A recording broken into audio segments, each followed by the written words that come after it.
Hello, everybody. Welcome back to Fantasy Sports Review. I'm Phil Hargis. It's good to see you guys again. There's no football game this week, so we're not going to have a show, so we'll see you guys next week for the Super Bowl preview show, okay? Nah, I'm just kidding. Hey, it is a week early here, and the Super Bowl is coming up, and I've managed to basically crack up everybody here in the studio with me tonight, so we'll introduce those guys in a second. The NFL Conference Finals have been played. There were some great games last weekend. We're going to break those down in just a minute. And then we have Super Bowl 46 coming up, which will be the New York Giants against the New England Patriots. Should be a great game. But let's go ahead and bring our expert analyst in here in studio. We have Clara Markowski again. Clara, it's good to see you again. It's good to see you too, Phil. I'm super excited about the Super Bowl. Yeah, very much. And very much so. The Super Bowl is our favorite time of the year. Even though there's not a lot of fantasy stuff, we might get to that later, Robbie. But Robbie, good to see you again, too. Likewise. Good to see the Patriots back in action again. Yeah, and everybody that hasn't noticed, Robbie's wearing a sweatshirt and a tie with a collared shirt. Sweatshirt today. and a tie. It's a very classy look. You wear sweatshirts, I wear sweaters. Nice. Thank you. You should see the Pumas he's got underneath. And we have a special guest waiting for us live via Skype, and that is our founding father, Doug Cook. Doug Cook, it's good to see you again. Welcome back to Fantasy Sports Review, brother. Hey, good to see everybody. You know it. All right, guys, conference finals. Your thoughts on the first round of games? Let's go ahead and start with Clara. Well, I was definitely pushing for the San Francisco 49ers to beat the New York Giants. But, I mean, really, everyone's like, oh, it was the whole team. But we really have to owe that to Kyle Williams. I mean, that was bad. That was pretty bad. That was bad. You know, if I was on, I'd be like, are you serious? You know, like, you fumbled the football. This is your only job. He had like one punt return, and then he fumbled that one. I mean, it was a shame. But, Certainly the Ted Ginn injury contributed to that situation occurring in the first place, right, Robbie? Yeah, definitely. I mean, I think that he was a scapegoat in that game, but to be honest with you, they were 1 for 13 on first downs. And you actually picked the Giants to win this game. I did. I saw they're just riding that hot streak. The momentum definitely kicked in their favor, and they won the turnover battle. They won the time possession. They won the luck battle. They won. Yeah, exactly. So with that being said, it didn't really surprise me the Giants, sneaked out of there in overtime with a victory. A little bit closer game than I thought it was going to be. I really thought the Giants were going to win by like 7. But going into the overtime session, I really did think that, all right, well, if the 49ers get something going on offense, they're going to come down and kick the field goal and, possibly win that game. I mean, you're in overtime. Like, hold on to the ball. Hold on to the ball. That is your job. Hold on to the ball. Doug, in the other game, pillow fighting was quite a factor in the New England game there. You obviously caught that game. What are your thoughts on the New England-Baltimore game last weekend? Well, I thought it was an interesting game, of course. Obviously you had one of the top offenses in the league versus one of the top defenses. That's always can contribute to a struggle. But what I like to do is look at the playoffs as a whole, look at the whole playoff team, and the road the New York Giants took to get to this Super Bowl was inevitably way more difficult than the road that New England Patriots took. I mean, you look at they had to struggle with a tough Atlanta team, and then they had to take on a 15-win, the top team in the NFC, Green Bay, and then one of the top teams, defensive teams in the league, San Fran. They had to struggle by them. So that's 3 struggles, veritable struggles that they had to go through. Whereas New England, well, they had to pound on an 8-8 Denver team, basically, 9-8 by the time Denver reached that, but a team that barely squeaked into the playoffs and you knew wasn't going to do anything against New England. And then they did have a good fight against Baltimore, but that was their only test. They just had 2 games, and only one of them was a real game. I mean, they could have beat Denver on a scrimmage day, really, unless it was the first game of the playoffs. So New England has an easier road to the playoffs. I mean, is that going to be I guess we'll get to our breakdown later on. I mean, obviously the Giants beat the best wild card team in the playoffs. They beat the best team in the NFL in the second round, and they go on and beat, like Doug was saying, the best remaining team that was left in the playoffs, and arguably the best defensive team in the playoffs. So the Giants have proved that they're no fluke. New England, a lot of people think they don't have the defense. They're inconsistent on the offense, and like Doug was saying, they've struggled.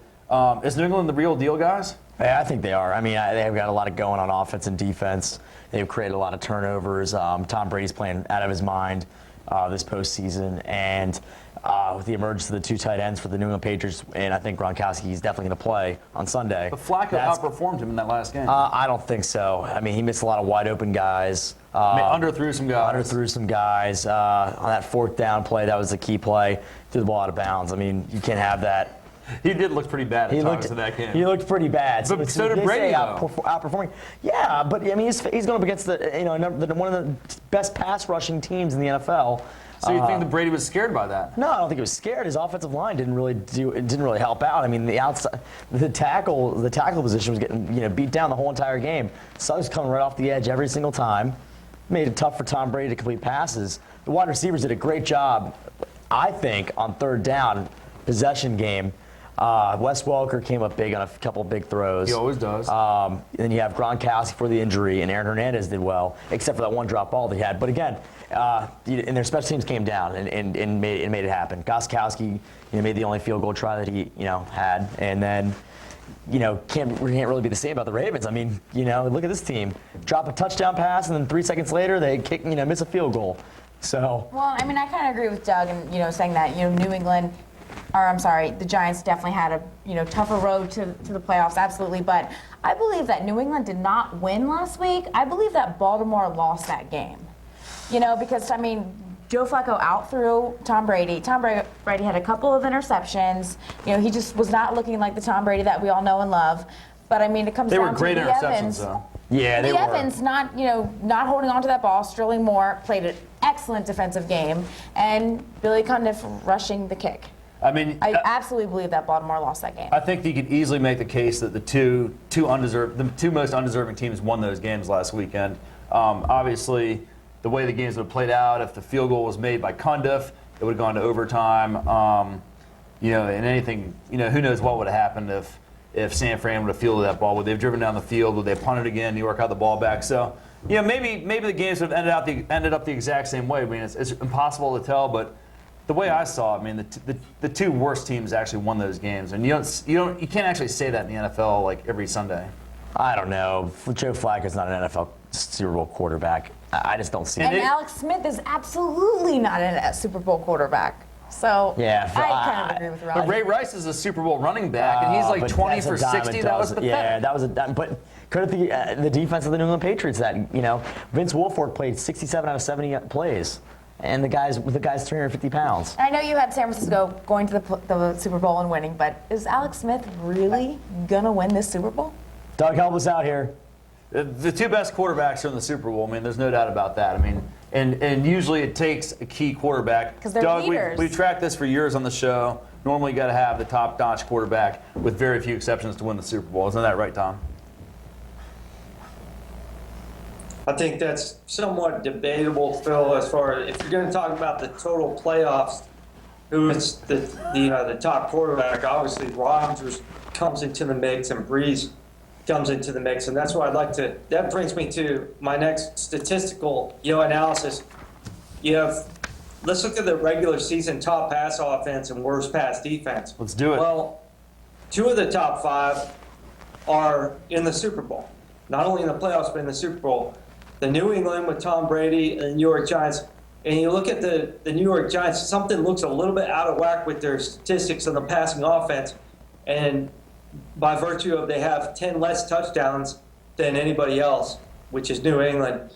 And I think for that matter, you have to just you have to cut Eli Manning a little bit of slack because he has such a great running game. They have two good running backs and a good offensive line that maybe he could have put up 40 touchdowns like the rest of these guys did, but he didn't this year because they have such a good running game. But on the other hand, New England and New York Giants both had two of the worst passing defenses as well. So I think that factors into the equation as well. They have, it's hard to believe that the two worst passing defenses, two of the worst passing defenses would be, and the other two that we showed were Green Bay and New Orleans, and they were both in the playoffs too. So, in fact, it's hard to believe that those passing defenses that bad would get in, but it shows you the value of the quarterback. And as far as, Eli Manning is concerned, he wants to be mentioned in, the same conversation with the other great quarterbacks that we know to play today, like Rodgers and Breeze and Brady, and what some people mistakenly thought was Rivers as well last year. But fortunately, that mistake was corrected this year. But, and in all fairness to Eli Manning, he does have something the other quarterbacks don't have. He has a great running game, so he doesn't have to carry the team. I don't know if he can carry the team or not the way these other guys have. But once he puts up, I'll promise him, if he puts up 40-plus touchdowns and 4,500 yards in the same season, or even 5,000 yards like some of these guys are doing regularly now, apparently, I'll put him in the same conversation as those other guys that we aforementioned. And I'll even make up a sentence with it, like, Brady, Breeze, Peyton Manning, Eli, and Rodgers walk into a bar and the bartender says, who are the two little guys? Well, it's easy. They're Breeze and Rodgers. But I'll even make up a sentence to that effect if he does. We can put him in the conversation later once he puts up the stats. That's my point. So if you have any other discussion about these regular season statistics, I would like to hear it, Phil. I mean, with the Giants, Doug, that's just a team that's trended in the right direction going into the playoffs. So I think you can almost throw all their regular season stats, out the window. I mean, this is a team that lost to the Washington Redskins twice. Obviously, a team that loses to the Redskins twice in one season doesn't typically go on and win the Super Bowl. That's a team that was injured at the start of the season, is getting better and better and healthier and healthier as the season goes on. So I'm not too worried about their pass defense. Their pass defense obviously held up pretty well against teams like the New York Giants, against the Atlanta Falcons and the Green Bay Packers. It did just fine against those two teams. They didn't have to worry about too much against Alex Smith last weekend. And I think they'll do just fine protecting against Tom Brady in the Super Bowl. We'll get to that breakdown in a little while. So with regards to that team, regular season stats out the window. For the New England Patriots, probably a lot more pertinent. So anyway, let's move on to the weather. We have Nikki standing by in the Weather Center to tell us what the weather, if you're lucky enough to be going out to Indianapolis this weekend to check out the Super Bowl. She's gonna be standing by to tell you what the weather is going to be like there. The game is obviously going to be played in a dome, so it won't be a factor affecting the teams. But if you're going out there and you spend the week there, you're going to have a good time. You want to know what kind of clothes you need to pack, how cold or how globally warm it might be out there. Nikki will make sure to tell you how that's going to be. So she's standing by to tell you what the weather in Indy is going to be like this weekend. Nikki, it's your turn. Take it away, babe. Hello, boys, and welcome back to the Fantasy Sports Review Weather Center in Northern Virginia. Born and raised in the cow fields is where I spent most of my days, chilling out maxing, relaxing all cool, all tossing some softballs outside of the school, when a dark-haired chick with a fat rear end started making out with my boyfriend, smashed one girl's face into a gumball machine, and they sent me away to a town called D.C. I'm Nikki Grant, here to bring you your weekend weather forecast for all you Super Bowl super vacationers. I'm sure you've all been crazy excited to finally have a reason to visit the land of fun and excitement that is Indiana. And what better reason to make the trip than the Sunday to top all non-denominational Sundays? The big game itself, Super Bowl 46. And what better game could you ask for than the rematch to top all rematches? The Patriots versus the Giants, Tom Brady versus Eli Manning, that one really rude city of the Northeast versus that other really rude city of the Northeast. A mere 4 years ago, these two teams faced off in historical fashion with the underdog Giants defeating the almost perfect Patriots. Things are looking all too familiar this time around. The less than impressive regular season Giants have mounted a more than surprising turnaround during this postseason, winning on the road against heavily favored teams. And the Playboy Patriots have crushed their opposition all year on their path to the last game of the season. Now who will come away with it? New England? New York? David? Goliath? Like Andy Dick at a swingers club, this one could truly go either way. So now that I have you all moist with excitement, let's take a quick look at the Indianapolis weekend forecast. Well, this game will be indoors at Lucas Oil Stadium, so rain or snow wouldn't be an issue if it were in the forecast. But it's not. All 3 days, Friday, Saturday, and Sunday, are looking to be clear but cool. A high pressure system should be moving through, keeping all the clouds away, but maintaining those Midwest temps in the 30s. So get out and enjoy the sunshine. And if you make it downtown, make sure you stop by the Hooters on West Georgia Street. Tell them Nikki sent ya. Well, that does it for me this week. Once again, thanks for joining me. I hope you've enjoyed yet another season of watching me report the weather on mute. Any recommendations for next year? Hit me up at nikki@fantasyreview.com. I can't wait to hear from each and every one of you. Thanks for joining me in the Fantasy Sports Review Weather Center. Now back to the crew in the studio. Bye. There you go, Nikki doing some more rapping again. I mean, I think she's kind of found her calling there. She's like the Vanilla Ice of white chick rappers. Oh, man. Good job, Nick. Thank you for that weather segment. I wish I was going to Indy for a Super Bowl. Super Bowls are always a good time. Great time to be had by all. But before we get to our Super Bowl analysis here, Doug, the statistical guru, has a couple more statistical comparisons we need to get into here, and that'll leave us with a lot of time to talk about the Super Bowl, guys. So, Doug, I mean, I know you're harping on this regular season rankings and everything by New England and Giants. What do you see stacking up with regards to their offense and their defense? Yeah, what I wanted to point out here real quickly is that the regular season stats have kind of been thrown out the window. Look at what happened in the regular season. New England and New York Giants, I highlighted in green, of course, two of the top offensive ranks of the season. Not two of the top defensive ranked, although New England certainly has a very well a right to be here with 15th ranked regular season.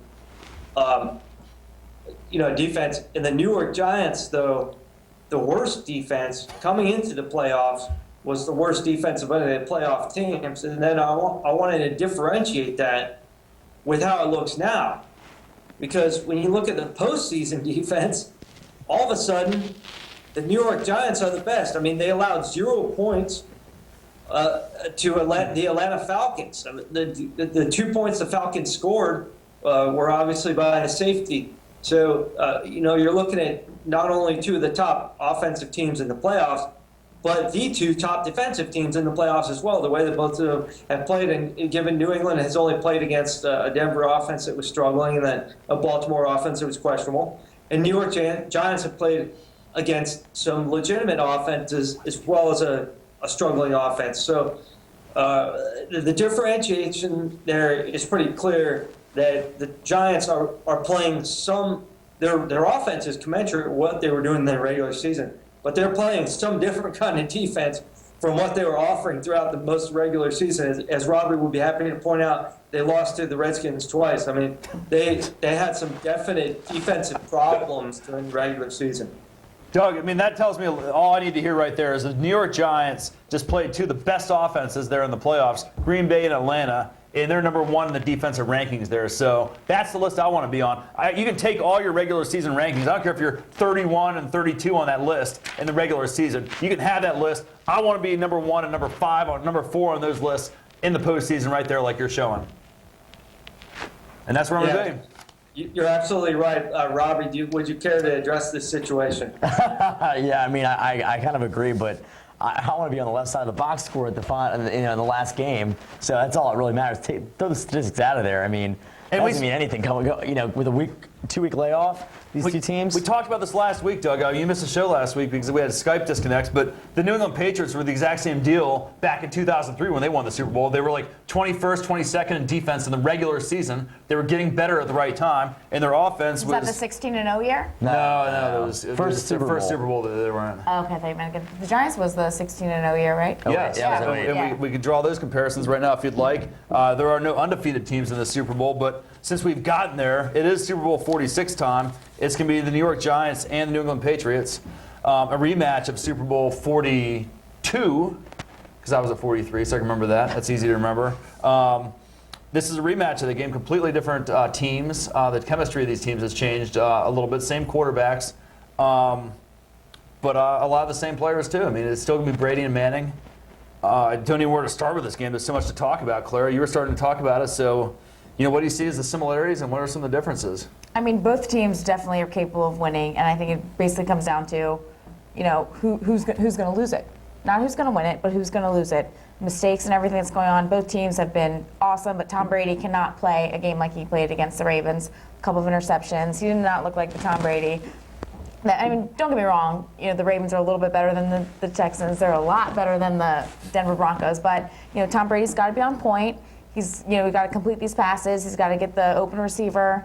I think it's going to be an awesome game, and I can't wait. And like we were talking about this last week too. I mean, the Giants have been playing mistake-free football for the most part. So again, that's another check mark in their little box, if you will. Yeah, you're right. I mean, they've been playing very, very well. It's gonna be tough. It's gonna be a tough battle for both teams. I think New England definitely has all that it can handle in the New York Giants. Eli Manning's gotten a lot better since Week 14 when he lost to the Redskins. Can we agree? I mean, he looked awful. Their entire team has gotten better weekly. So what it kind of does remind me of some of the Super Bowl teams the Patriots have had in years past, where they looked like crap, and then all of a sudden they hit that stride, and then they just don't look back. So They have no stride. well, I would say the Giants have a stride. The yes. Giants have a stride. The Patriots don't have a The stride. Patriots don't. I mean, but they've also continued that winning streak up until now too. So it's going to be, like I said, the two best teams are playing on next Sunday. But they've also got that revenge attitude. They're going to be. Yeah. They lost the Super Bowl in 2007. They're going to want that. But- I think not so much more because it's a Super was Bowl. stolen Both from teams them. are going to win it. Yeah. But It still, was they're- stolen it's from the them revenge. off the top of Tyree's head. It's the revenge thing that's going to make them just want it more. I don't know, man. I'm not feeling it from the Patriots so far this year, Doug. Is revenge a good enough reason for the Patriots to pull this upset? It might be, but you know what happened last time, as I expressed it, maybe I did it on the show or not, but the Patriots had cheated. They've been found guilty of cheating, and the football gods weren't going to let them win that, go through that season and Super Bowl undefeated. And it undoubtedly, people are going to draw parallels to this Super Bowl. The last time these teams played, there are a couple of key differences, however, and one of them being that, as I just pointed out, the New York Giants defense was not at all good during the regular season, but they came into the 2007 postseason. They came into that with one of the best defenses in the NFL. And the fact that they're playing the best defense now in the postseason will draw a parallel.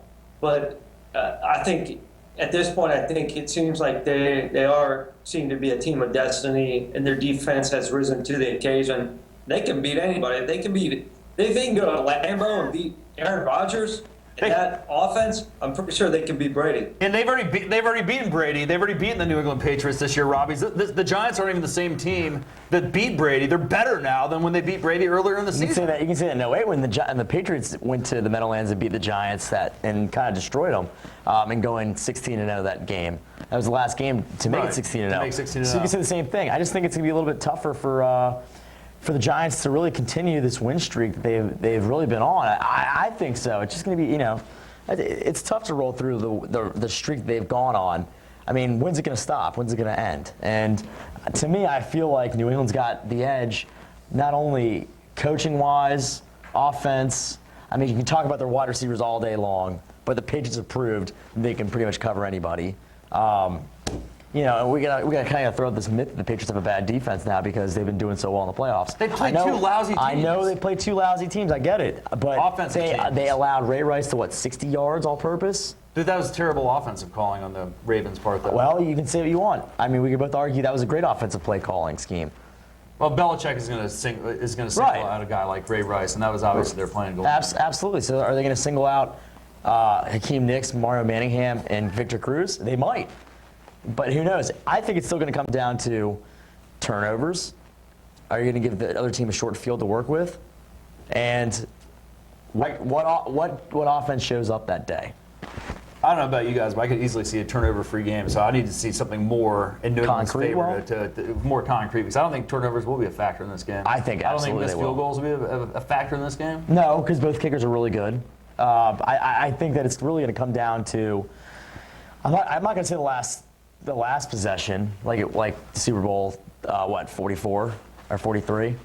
So then is it going to be a high-scoring game or is it going to be a low-scoring game? I think it's going to be a high-scoring game, but I don't think it's going to be the team with the last ball wins. Game, With the number I think one, it'll be, number two defensive rank? I think it'll be, 31-27, something like that, where, one team's down by like 14 in the third quarter, they make a comeback, but it's a little too late. Who's that team going to be? It's all about the team that starts out, scores first, gets a 3-and-out, has some momentum Gets on their the side, rush, yeah. gets that rush, exactly. That's who I think is going to win that ball game. Is it going to be New England? I don't know. Is it going to be the New York Giants? Only time will tell, I guess. Which team's got more fans in the stadium, do you think? I would say New It should York. be pretty balanced, but probably. Well, yeah, I'd give the edge to New York only because there's more people.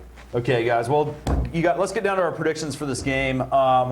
I know our producer last week, he picked both the Giants and the Patriots, Steve Mullen. Way to go, sitting in Steve. control. Good job. picking both of those games right. And if I remember correctly, he had the Patriots going on to win the Super Bowl. Same with me. So he also So had a you big can't yes. win. So he is. So are you going to stick with your original predictions? Robbie? Doug will get to you in a second before we want to get to Robbie first and let him blow his. He's got all excited about this New York Giants and Patriots prediction. What's the final outcome of that game going to be, Robbie? I think the Patriots And are the going to score. win. I think they're going to win, let's see, 33-28. 2-minute warning. 33-20. 33? 28 or 30 29. I'm going to 33 throw out 2 odd numbers. There's going to be a couple safeties in this game. Hey, you know, a missed extra point might help. All right. 33-29. Okay. If you know that one, If I nail it, then drinks you guys, on me yeah. for the next show for sure. Clara, your perfect. prediction? I hate the New England Patriots, but not as much as I hate the New York Giants. So I'm going to go New England Patriots. Nice. I'm going to go 21-17. 21-17. And Doug off there in Never Neverland, what are you betting on for this game? Oh man, that's an insult. Well, I used to hate the Giants, but I've always hated the Patriots, and I hate the Giants less now that they beat the Patriots in the last Super Bowl. So, and what was the score of that game? I think it was 17-14. So I'm sticking with that. 17-14 in a very Giants. low-scoring game, Giants. And I'm going with the Giants. I just think that they're too hot, they're too good. They almost seem unbeatable to me right now. They've beaten the best teams that are in this playoffs easily. Both the Green Bay Packers and the Atlanta Falcons. And the 49ers, one of the best all-around complete teams with not necessarily the best offense. And what was one of the most exciting games that we've seen in a long time go to overtime. So I think New York wins this game. I don't even think the Patriots are even that good. I think they're going to get blown out, quite frankly. And I think that the Giants win this game like 34-0. 0. 30, Just I'm do it. going to go 34-20 is what I think it's going to be. They're going to kill him. Belichick's going to be crying. Wow. Brady's going to have to go home happily ever after. And he will be happy. Well, we'll see about that. I like the Patriots. I just don't see them losing this game. Super Bowl 46, that's it, guys. Doug, thanks for joining us via Skype. Steve, thanks for directing. Guys, thanks for joining me in the studio. We'll be back afterwards for a lot of exciting fantasy football action, no doubt. And we'll see you guys enjoy the game, and we'll catch you next soon on Fantasy Sports Review. See you guys next year, Go Pats. next season. Enjoy the game, guys. Bye-bye, everybody.